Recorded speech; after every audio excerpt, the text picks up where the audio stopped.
Hi friend, আমি সুদীপ।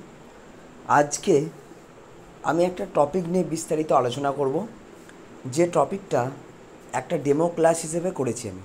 মানে আমাদের ফার্মাসিউটিক্যাল এডুকেশনাল যে গাইড গ্রুপটা আছে, সেই গ্রুপ থেকে একটা ডেমো ক্লাস আমি খুব সহজভাবে উপস্থাপন করার জন্য এই ডেমো ক্লাসটা করলাম আর কি।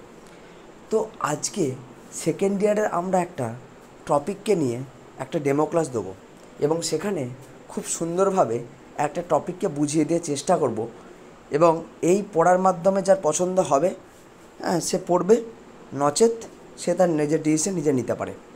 দেখো, আজকে আমরা যে ক্লাসটা করাবো সেটা হচ্ছে একটা ড্রাগ রিলেটেড একটা ক্লাস করবো। আমরা ফার্স্ট ইয়ারে অনেক কিছু পড়েছি, কিন্তু ড্রাগ সম্পর্কে কোনো নলেজ ছিল না, বা মেডিসিন রিলেটেড ছোট্ট একটা টপিক নিয়ে আমরা আজকে ক্লাসটা করাবো।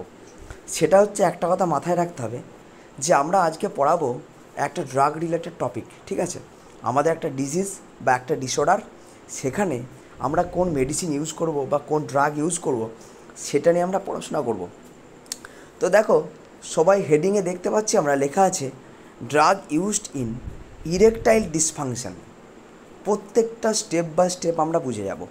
হেডিংয়ে কিন্তু লেখা আছে drug used in erectile dysfunction, তার মানে আমরা কোন ড্রাগগুলো ইউজ করব ইরেকটাইল ডিসফাংশনের জন্য।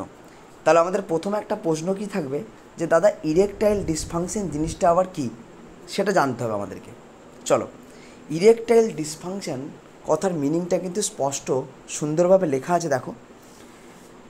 Abnormality of the penile erection. Dysfunction মানে কি?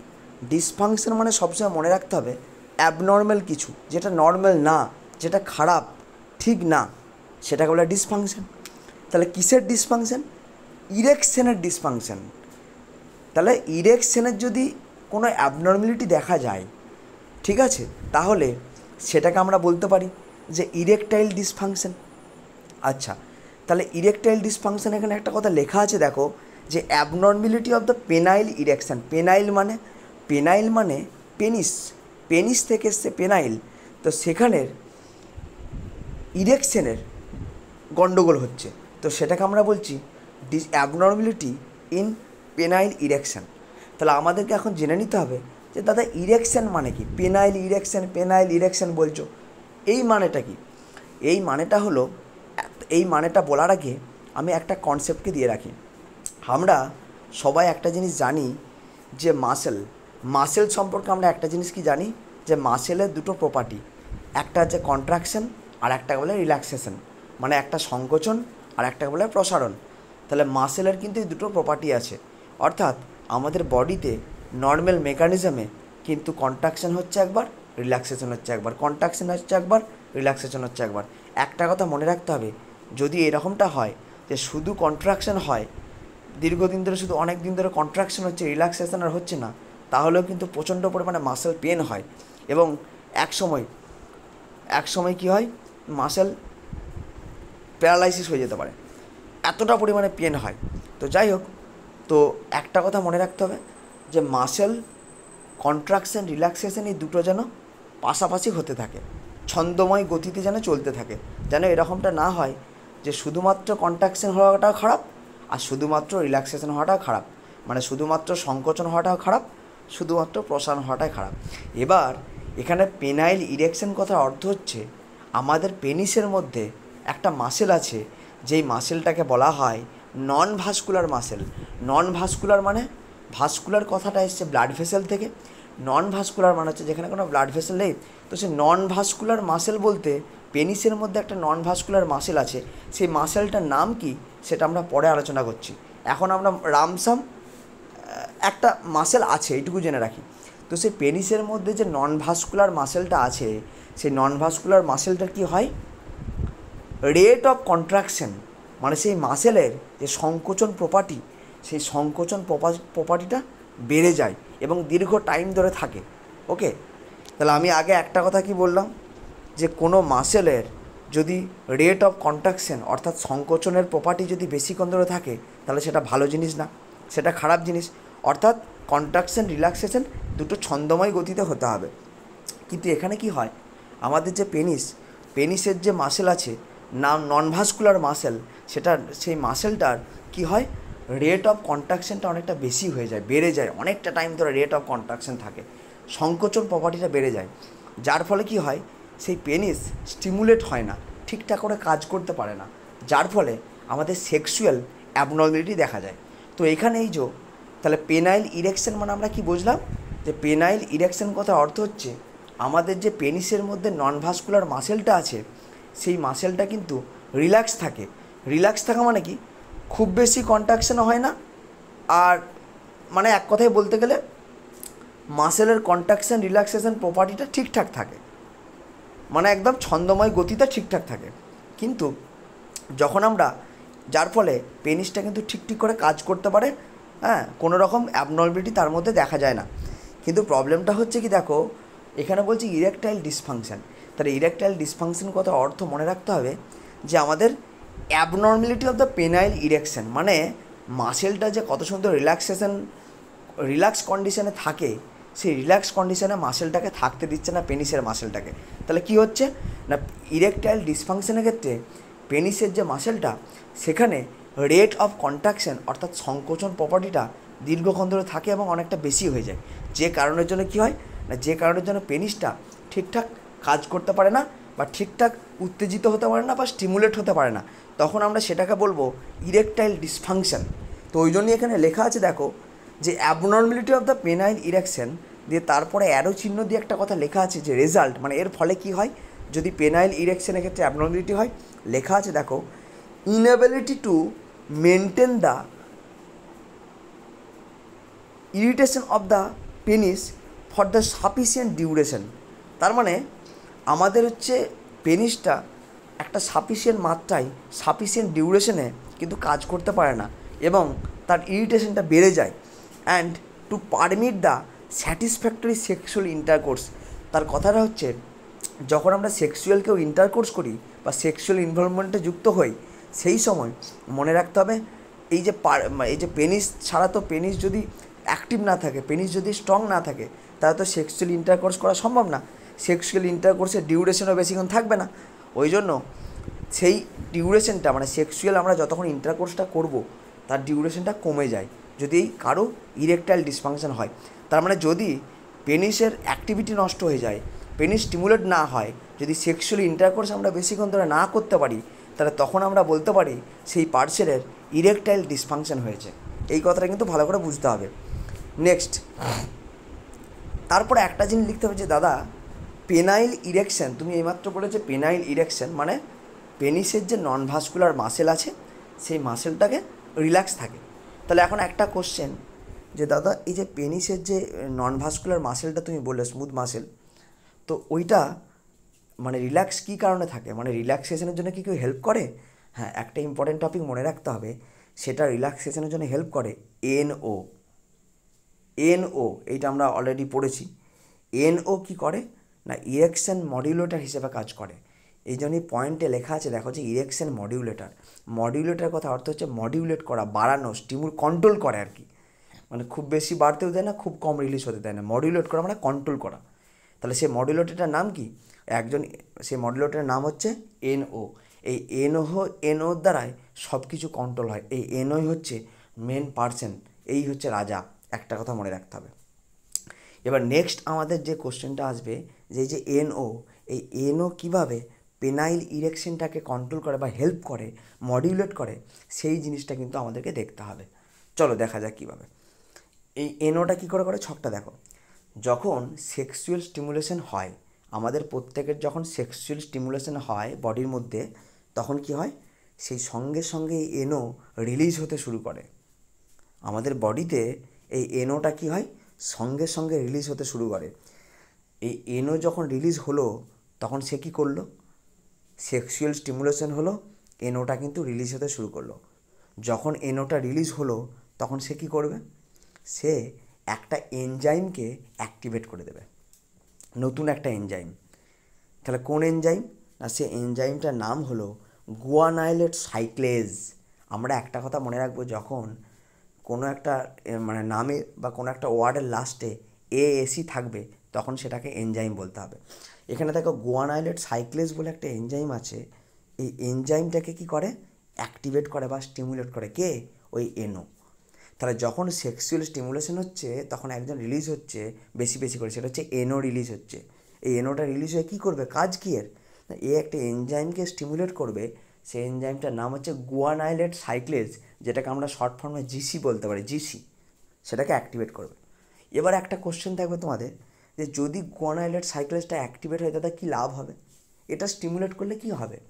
না, আমাকে জানতে হবে আগে এই যে এনজাইমটার কাজ কী। না, এই এনজাইমটা নর্মাল বডিতে কাজ হচ্ছে যে জিটিপি, গুয়ানোসিন ট্রাইফসফেট, এটা আমরা সবাই জানি, আর সেটাকে কনভার্ট করে, কিসে কনভার্ট করে, সাইক্লিক জিএমপিতে কনভার্ট করে। এটা হচ্ছে এই এনজাইমটার একটা নর্মাল কাজ। কী কাজ, না জিটিপিকে সাইক্লিক জিএমপিতে কনভার্ট করবে। এখন যখন এই এনওটা বডিতে আমাদের রিলিজ হচ্ছে, সে কী করছে, এই এনজাইমটাকে বেশি করে স্টিমুলেট করে দিচ্ছে। তাহলে বেশি করে যদি স্টিমুলেট করে তাহলে কী হবে, তাহলে বেশি করে স্টিমুলেট করলে বেশি বেশি করে জিটিপি হচ্ছে আমাদের সাইক্লিক জিএমপিতে কনভার্সেশন হয়ে যাবে। ছবিতে দেখতে পাচ্ছি আমরা, বেশি করে জিটিপি সাইক্লিক জিএমপিতে কনভার্ট হয়ে যাবে। আর যদি বেশি করে সাইক্লিক জিএমপি কনভার্সেশন হয় তাহলে কী হবে, আমাদের বডিতে সাইক্লিক জিএমপি লেভেলটা বেড়ে যাবে। এখন একটু কোশ্চেন করবে, দাদা আমাদের বডিতে সাইক্লিক জিএমপি লেভেলটা তো বেড়ে যাচ্ছে, কিন্তু এটা যদি বেড়ে যায় তাহলে আমাদের লাভটা কী হবে দাদা। চলো নেক্সট পেজে আমরা দেখি যে সাইক্লিক জিএমপি লেভেল যদি বেড়ে যায় তাহলে কী কাজ হবে। দেখো, তার আগে আমরা বডিতে একটা জিনিস দেখে নিই, যে আমরা একটু আগে বলছিলাম যে মাসেল কন্ট্রাকশন, মাসেল রিল্যাক্সেশন, এই কথাগুলো আলোচনা করছিলাম। তাহলে আমাদেরকে একটা জিনিস আগে জেনে নিতে হবে যে মাসেল কন্ট্রাকশনের জন্য কে দায়ী বা কী কারণের জন্য মাসেল কন্ট্রাকশন হয়। তারপর আমরা সাইক্লিক জিএমপি লেভেল যদি বডিতে বেড়ে যায় তাহলে কি হবে সেটা নিয়ে আমরা পড়ছি। তাহলে দেখো, ছবিতে স্পষ্ট দেখতে পাচ্ছি আমাদের বডিতে একটা আয়নের কথা আমরা সকলে শুনেছি, সেটা হচ্ছে ক্যালসিয়াম আয়ন, সবাই শুনেছি। তো সেই ক্যালসিয়াম আয়ন মনে রাখতে হবে এমন একটা আয়ন যে কিন্তু আমাদের বডিতে রেট অফ কন্ট্রাকশন অনেকটা বাড়িয়ে দেয়। এই রেট অফ কন্ট্রাকশন মানে সংকোচন প্রপার্টি বাড়িয়ে দেওয়ার একটা মেন পাওয়ারফুল আয়ন হচ্ছে এই ক্যালসিয়াম। এই ক্যালসিয়াম তার একটা প্রোটিন আছে, বাইন্ডিং প্রোটিন, তার নাম হচ্ছে ক্যালমোডিন। ক্যালসিয়ামের সি দিয়ে নাম আর ক্যালমোডিন হচ্ছে সি দিয়ে নাম। তো এটা হচ্ছে ক্যালসিয়ামের বাইন্ডিং প্রোটিন। এবার এই ক্যালসিয়ামটা কি করে, নর্মালি আমাদের বডিতে ক্যালমোডিনের সাথে মিশে যায়, মিশে গিয়ে কি করে, একটা প্রোটিন, আর একটা এনজাইম আছে, এইখানে আমার একটা এনজাইম আছে, নতুন এনজাইম। সেই নতুন এনজাইমটার নাম হচ্ছে এমএলসিকে। এমএলসিকে একটা এনজাইম, এর নাম হচ্ছে মায়োসিন। আমরা জানি মায়োসিন প্রোটিন আছে, সে মায়োসিন প্রোটিন থেকে myosin light chain kinase enzyme, এটা কিন্তু আমাদেরকে মনে রাখতে হবে। ঠিক আছে, মায়োসিন লাইট চেন কাইনেজ আছে, কাইনেজ এনজাইম। তাহলে এই এনজাইমটাকে অ্যাক্টিভেট করছে, কে অ্যাক্টিভেট করছে, না ক্যালসিয়াম তার বাইন্ডিং প্রোটিন ক্যালমোডিন তার সাথে মিলে এই এমএলসিকে এনজাইমটাকে অ্যাক্টিভেট করছে। আর এমএলসিকে এনজাইমটা যদি অ্যাক্টিভেট হয়ে যায় তাহলে কী হবে, না এমএলসিকে এনজাইম যদি একবার অ্যাক্টিভেট হয়ে যায়, মনে রাখতে হবে সঙ্গে সঙ্গে কী করবে, এমএলসি অর্থাৎ আমাদের এমএলসিকে হচ্ছে এনজাইম, আর এমএলসি অর্থাৎ মায়োসিন লাইট চেন এটা হচ্ছে একটা সাবস্টেন্স, ওই সাবস্টেন্সটাকে ফসফোরাইলেশন করে দেবে। তাহলে একটা কোশ্চেন, যদি ক্যালসিয়াম আর ক্যালমোডিন দুজন মিলে এমএলসিকে এনজাইমটাকে অ্যাক্টিভেট করে তাহলে কী হবে, অ্যাক্টিভেট করে দিলে এনজাইমটা কী করবে, এমএলসি মানে আমাদের যে সাবস্টেন্সটা তাকে এমএলসি পিও4 অর্থাৎ তাকে পিও4 কথা অর্থ হচ্ছে ফসফোরাইলেশন করে দেবে। তাহলে যদি ফসফোরাইলেশন একবার হয়ে যায় তাহলে একটা কথা মনে রাখতে হবে, এই ফসফোরাইলেশনের ফলে অ্যাক্টিন আর মায়োসিন আমাদের যে প্রোটিন আছে, সেলের প্রোটিন, অ্যাক্টিন মাসেল প্রোটিন, সেই দুটোর মধ্যে রিয়াকশানে হেল্প করবে। আর দুটোর মধ্যে যদি ইন্টারাকশান হয়, রিয়াকশান হয়, তাহলে কিন্তু মাসেল কন্ট্রাকশান হবে। এটা কিন্তু আমরা অনেক আগে পড়েছি যে মাসেল কন্ট্রাকশান কীভাবে হয়। তাহলে ক্যালসিয়াম আর ক্যালমোডিন দুজনে মিলে কী করছে, এমএলসিকে এনজাইমটাকে স্টিমুলেট করে দিচ্ছে। আর এমএলসিকে এনজাইমটা স্টিমুলেট করলে এমএলসি বলে যে সাবস্টেন্সটা আছে সে সঙ্গে সঙ্গে ফসফোরাইলেশন হয়ে যাচ্ছে। তাহলে ফসফোরাইলেশনে হেল্প করছে কে, এমএলসিকে এনজাইমটা। এবার যেই ফসফোরাইলেট হয়ে যাচ্ছে তখন সঙ্গে সঙ্গে সে কী করছে, ফসফোরাইলেট ফর্মটা কী করছে, না আমাদের অ্যাক্টিন আর মায়োসিনের মধ্যে রিয়াকশানে হেল্প করছে, ইন্টারাকশানে হেল্প করছে, যার ফলে মাসেল কন্ট্রাকশন হচ্ছে। কিন্তু আমাদের এখানে কি দরকার, আমাদের এখানে দরকার মাসেলকে রিল্যাক্স হতে হবে। কেন আমরা জানি পেনাইল ইরেকশনের ক্ষেত্রে কি হয়, পেনিসের যে নন ভাস্কুলার মাসেল সেটা কি হয়, সেটা কন্ট্রাকশন হয়ে যায়। তো সেটাকে রিল্যাক্স করতে হবে। তাহলে আমাদেরকে কি করতে হবে, এই যে প্রসেসগুলো আমরা একটু পরে পড়লাম, যে ক্যালসিয়ামের সাথে যে সমস্ত মিশে যে প্রসেসগুলো আমরা একটু আগে স্টেপ বাই স্টেপ পড়লাম, আমাদেরকে একটাই কাজ করতে হবে, এই সমস্ত স্টেপগুলোকে ব্লক করতে হবে। কেননা এখানে কি হচ্ছে, মাসেল কন্ট্রাকশন হচ্ছে, কিন্তু আমাদের চাই কি, মাসেল রিল্যাক্সেশন। তাহলে আমাদেরকে স্টেপগুলো ব্লক করতে হবে। তাহলে এই স্টেপগুলোকে ব্লক করতে গেলে কী করতে হবে, কে করবে, কার এত ক্ষমতা ব্লক করবে? একজনই করতে পারে, সে হচ্ছে সাইক্লিক জিএমপি। এতক্ষণ আমরা বলছিলাম, এর আগে যেটা পড়েছিলাম, যে আমাদের বডিতে সাইক্লিক জিএমপি লেভেলটা কী করে বাড়লো সেটা আমরা পড়লাম একটু আগে। আমাদের এনও রিলিজ হচ্ছিলো, সেই এনও কী করছিল, একটা এনজাইমকে স্টিমুলেট করছিল, জিসি এনজাইম, যার ফলে আমাদের বডিতে বেশি বেশি করে জিটিপি সাইক্লিক জিএমপিতে কনভার্ট হচ্ছিল, যার ফলে আমাদের বডিতে সাইক্লিক জিএমপি লেভেলটা কিন্তু বেড়ে যাচ্ছিল। এখন এই সাইক্লিক জিএমপির এমন পাওয়ার আছে, এই একমাত্র পারে এই সমস্ত প্রসিডিওরকে ব্লক করতে। কী কী পারে সাইক্লিক জিএমপি? না, এই সাইক্লিক জিএমপি পারে ক্যালসিয়ামের এন্ট্রিটাকে কমিয়ে দেবে সেলের মধ্যে। মানে ক্যালসিয়াম সেলের মধ্যে ক্যালসিয়ামের এন্ট্রিটাকে কমিয়ে দেবে। যদি কমিয়ে দেয় মাসেলের মধ্যে ক্যালসিয়ামের এন্ট্রিটাকে, তাহলে ক্যালসিয়াম আর তার ক্যালমোডিনের সাথে বাইন্ড করতে পারবে না। আর যদি বাইন্ড করতে না পারে, তাহলে বাকি স্টেপগুলো আর কিছু হবে না, যার ফলে মাসেল কন্ট্রাকশন হবে না। আর কি করতে পারে সাইক্লিক জিএমপি? না, সাইক্লিক জিএমপি আর একটা কাজ করতে পারে, এই যে এমএলসি মানে যে সাবস্টেন্সটা যে ফসফোরাইলেশন হচ্ছে, PO4-এ কনভার্ট হয়ে যাচ্ছে, সেই ফসফোরাইলেশন প্রসিডিওরটাকে ব্লক করে দেবে। তার মানে এমএলসিকে যে এনজাইম, সেই এমএলসিকে এনজাইমটাকে ব্লক করে দিতে পারে সাইক্লিক জিএমপি, যার ফলে আমাদের অ্যাক্টিন আর মায়োসিনের মধ্যে ইন্টারাকশন হবে না, যার ফলে কিন্তু মাসেল কন্ট্রাকশন হবে না। আর মাসেল কন্ট্রাকশন যদি না হয় তাহলে কী হবে? তাহলে মাসেল কন্ট্রাকশন যদি না হয় তাহলে মাসেল রিল্যাক্সেশন হবে। আর এই যে ক্রস চিহ্নগুলো দেওয়ার অর্থ হচ্ছে, এখানে দেখানো হয়েছে যে সাইক্লিক জিএমপি এই প্রসিডিওরগুলোকে ব্লক করছে। ঠিক আছে, তাহলে এই প্রসিডিওরটা বোঝা গেল। তাহলে এইভাবে আমাদের কি হয়, মাসেল রিল্যাক্সেশন হয়। কিন্তু আর একটা জিনিস আমাদেরকে মাথায় রাখতে হবে কি, যে এই যে আমাদের সাইক্লিক জিএমপি বডিতে যেমন তৈরি হয়, তেমনি এটা তো বডিতে ভেঙে যায়। তাহলে যে জিনিস তৈরি হয় সেই জিনিস তো ভাঙবে, এটা নর্মাল ব্যাপার। তাহলে এই সাইক্লিক জিএমপিটাকে বডিতে যদি ভেঙে যায়, তাহলে দাদা ভেঙে গেলে কি তৈরি হবে? এটা সে নেক্সট কোশ্চেন। না, বডিতে ভেঙে গেলে তৈরি হবে জিএমপি। তাহলে সাইক্লিক জিএমপিটা বডিতে ভেঙে গেলে তৈরি করবে জিএমপি, মানে গুয়ানোসিন মোনোফসফেট তৈরি করলো। তাহলে এখন বলবি যে দাদা এটা কি অটোমেটিক্যালি তৈরি হয়ে গেল, নাকি কোনো এনজাইম হেল্প করলো? অবশ্যই কোনো একটা স্টেপকে কোনো একটা এনজাইমের সাহায্য ছাড়া হবে না। তো এই কনভারসেশনে হেল্প করলে একটা এনজাইম, যে এনজাইমটার নাম হচ্ছে PD5 এনজাইম। দেখো লেখা আছে এখানে PD5 এনজাইম। এই PD5 এনজাইমটা কী করে, সাইক্লিক জিএমপিটাকে ব্রেকডাউন করে দেয় বডিতে, দিয়ে জিএমপিতে কনভার্ট করে দেয়, যার ফলে কী হবে, আমাদের বডিতে সাইক্লিক জিএমপি লেভেল বেড়ে যাবে, কমে যাবে। তাহলে কমে গেলে তো মুশকিল, কিন্তু আমাদেরকে বডিতে এই সাইক্লিক জিএমপি লেভেলটাকে বাড়িয়ে রাখতে হবে, যদি কারো ইরেকটাইল ডিসফাংশন হয় তার জন্য। তাহলে সেক্ষেত্রে আমাদেরকে কী করতে হবে? তা সেক্ষেত্রে আমাদেরকে একটা চিন্তা করতে হবে, যে কারুর ধরো ইরেকটাইল ডিসফাংশন হয়েছে, তাহলে আমাদেরকে কী করতে হবে, যে সাইক্লিক জিএমপি লেভেলটাকে বডির মধ্যে রাখতে হবে, মানে তাকে ভেঙে যেতে দেওয়া চলবে না। তাহলে যে এনজাইমটা তাকে ভেঙে দিচ্ছে, তাহলে আমাদেরকে একটা কাজ করতে হবে, সেই এনজাইমটাকে ব্লক করে দাও। তাহলে সেই এনজাইমটাকে যদি আমরা ব্লক করে দিতে পারি, তাহলে কী হবে, সেই এনজাইমটাকে ব্লক করে দিতে পারলে আমাদের আর সাইক্লিক জিএমপিটা ভাঙবে না। তাহলে সেই এনজাইমটার নাম কি, PD5 এনজাইম। তাহলে PD5 এর ফুল ফর্ম কি, ফসফো ডাই এস্টারেজ 5 এনজাইম। এগুলো অনেকগুলো ভাগ থাকে, 1 2 3 4 5। তাই এটা হচ্ছে ফসফো ডাই এস্টারেজ এনজাইম 5। এই এনজাইমটাকে ব্লক করতে হবে। তাহলে এনজাইমটাকে ব্লক করবে কে? দেখো এই পাশে লেখা আছে সিলডেনাফিল বলে একটা ড্রাগ, একটা মেডিসিন নাম হচ্ছে সিলডেনাফিল। সেই সিলডেনাফিল কী করবে, এই PD5 এনজাইমটাকে ব্লক করবে। আর যদি PD5 এনজাইমটা ব্লক হয়ে যায় তাহলে কী হবে, তাহলে আমাদের সাইক্লিক জিএমপিতে ভেঙে যাবে না। আর ভেঙে যদি না যায় তাহলে আমাদের বডিতে অ্যাভেলেবেল থাকবে।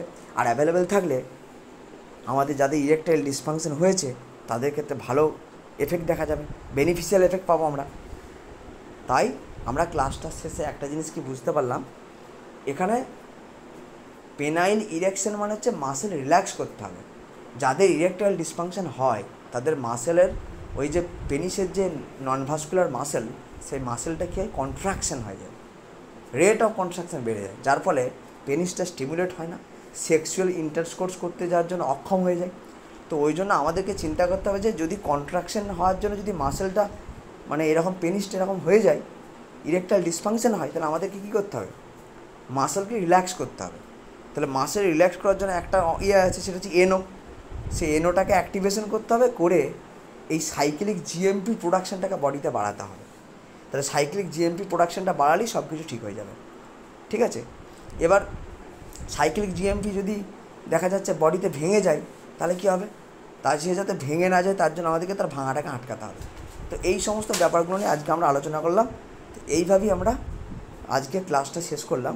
তো যদি ক্লাসটা ভালো লেগে থাকে তাহলে লাইক, শেয়ার, সাবস্ক্রাইব। এবং একটা কথা বলি যে ঠান্ডা মাথায় আমি যে স্টেপ বাই স্টেপ বললাম পয়েন্টগুলো, সেগুলোকে যদি আমরা বুঝতে থাকি, ভিডিওটাকে দু একবার শুনলে কিন্তু জিনিসটা বুঝতে পারবো।